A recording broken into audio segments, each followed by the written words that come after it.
And then we go to the tag team title match. And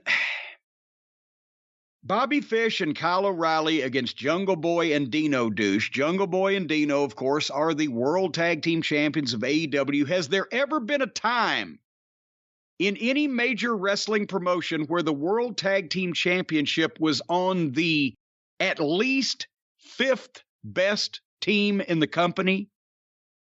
I don't want to say there hasn't been, because there have been some really awful teams in WWE that had the World Tag titles while there were other talented teams in the roster, so maybe, but not often.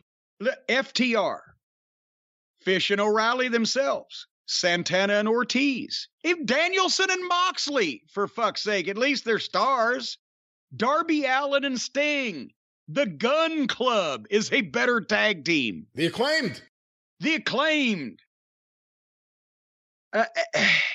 Jungle Boys can be fine. The Lizard is rotten and irredeemable, as we've noticed. But I will break a few things down here in this match, because this was what started the downhill slide to me, and then MJF brought it back, and then it was in free fall. But Fish and O'Reilly were having those great tag team matches in NXT. Fish and O'Reilly don't have a lot of pull here in this company, I'm sure, to be able to jerk a knot in anybody's tail and say, no, we're going to do things our way. It doesn't work for us, brother. But they're almost like Play-Doh. Like some of these other guys, they absorb the goodness or the badness of their opponents. They were having excellent tag team matches, and they're both excellent wrestlers, and we praised them in singles matches, and O'Reilly, and the different style he has, and the shoot kind of stuff that he incorporates. But they get in the ring with these fucking guys, or any of these indie-rific clowns, and I've about given up on Jungle Boy, because he had a lot of potential to me, but he's never going to get any better like this, and he does the same shit. But this match was a fucking mess to me. At worst, they got a little steam on Jungle Boy, or I'm sorry, on Dino at the start, so Jungle Boy could get a tag, and the Lizard gave him the worst hot tag ever. He's flat-footed, stumbling across the ring, and one of the heels tripped him. But since he's 7 feet tall, he just leaned over and tagged Jungle Boy. Like slapping him in the face with a cow pie tag. Here, you take it. So then Jungle Boy does a comeback, which ends with Dino doing a backflip off the apron of the ring onto the heels on the floor, because he's got to do a backflip. And then Jungle Boy runs and does a flip over the top rope at Fish, but Fish wasn't even looking at him. Sees him out of the corner of his eye, goes to try to catch him, but Jungle Boy had already jumped nowhere near Fish and dropped beside of him, and they both fell down. That was the break spot. So let's say Jungle Boy knows the break spot is me diving on Bobby Fish. Does that mean that you're supposed to just run toward the motherfucker, jump over the top rope head first, and hope when he's not even looking at you? So then after the break, Jungle Boy tags Dino, and Dino makes a comeback and does same stuff as always, and then double choke slams both of the heels, and it looked impressive as hell. And instead of double choke slam with authority and cover one, he turns around and does a backflip on one of them, standing backflip to make the cover. Gets a 2 count.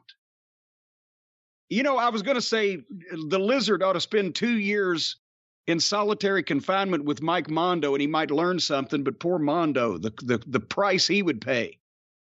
The heels took back over, but then the baby faces did some shit.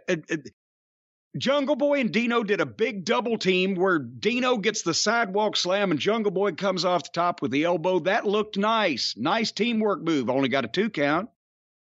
But then after that, did you notice this, Brian? This is what was killing me. After that double team move, Dino rolls out onto the floor. They've just done an offensive move, right? He rolls out on the floor and disappears for no reason. Jungle Boy and Fish are in there doing a spot. And then O'Reilly comes in and gets on Jungle Boy and hits his suplex, and they do double teams to Jungle Boy. Luchasaurus is not even back on the apron of the ring yet, and he rolled out after doing an offensive move, but he disappears selling on the floor so that the heels can take advantage of his partner. And then, as they get on him, then he comes back in, and they get in a four-way clusterfuck and do some kind of superplex. Kyle has a front face lock on the Lizard, but Fish superplexes somebody over the top of them, and Dino made the save by slamming O'Reilly on top of the pile. I don't know what the fuck was going on. All four of them were in the ring together forever in front, because it was the corpse referee, Rick Knox, the worst ever in history of wrestling. They did one move after another, and then Jungle Boy beat Bobby Fish. It started out blah and got rotten. And then, so now Fish and O'Reilly have yet to win one tag team match on this television to go along with, well, Cole's won a match now. Cole beat somebody. I can't remember who. I don't think they've won anything. They get beat by these fucking two. But then Kyle O'Reilly comes with a chair from behind and whacks the baby faces, and they jump out of the ring, but FTR's music plays. And they come down and start having a shoving match with O'Reilly and Fish. So apparently FTR get to fight the losers of that. What the fuck is going on here? Did you like any of this?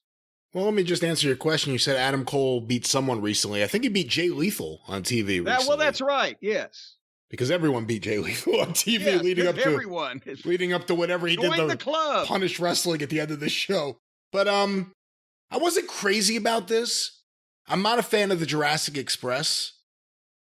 And Redragon, I'm sorry, when they come out, I look at Kyle O'Reilly, I'm like, he should be separate from Bobby Fish, separate from, because they've done it for a while, separate from Adam Cole. He should be a guy they're grooming for a top spot. But I guess maybe that's not what he wants. These people actually think that Wheeler Yuta can be a potential world champion, but O'Reilly's just nothing to write home about. FTR got a big pop coming out. And there is thunder in the background, ladies and gentlemen. I'm not talking about a bad WCW show. FTR got a big pop.